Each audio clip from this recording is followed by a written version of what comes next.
पालघर शहरात मालगाडीच्या धडकेत 3 तरुणांचा मृत्यू झाल्याची धक्कादायक घटना घडली आहे। या अपघातामुळे परिसरात मोठी खळबळ उडालेली आहे। तिघेही पालघर पूर्वेतील वीरेंद्रनगर परिसरामधील रहिवासी असल्याची माहिती आहे।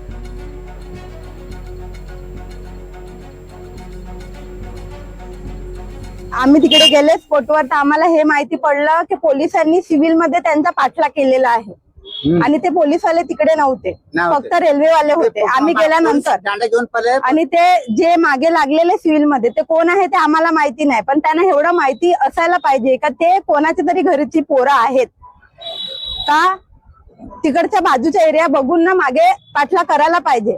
तुम्ही न्या त्यांना, मारा काही चुकी केली असेल ना तर तुम्ही न्या, ठेवा, शिक्षा द्या, पण असं तुम्ही मागे लागून त्यांचा जीव घेतात ते गेले ते आम्हाला भेटतील का परत? त्यांची काय गलती असेल तर तुम्ही त्यांना सजा द्या। आम्ही असं नाही सांगत ते नका देऊ। आता ज्यांची पोरं गेले, 3 माणसांमधून 1 बाईची तर 2 पोरं आहेत, लहान पोरं आहेत।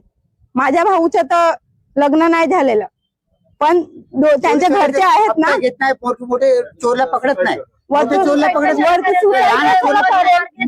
सुसाईड केलं ना, आता तो सुसाईड करणार। आता आम्हाला काय नाही पाहिजे, आम्हाला एवढंच पाहिजे का त्यांना नाही मिळालं।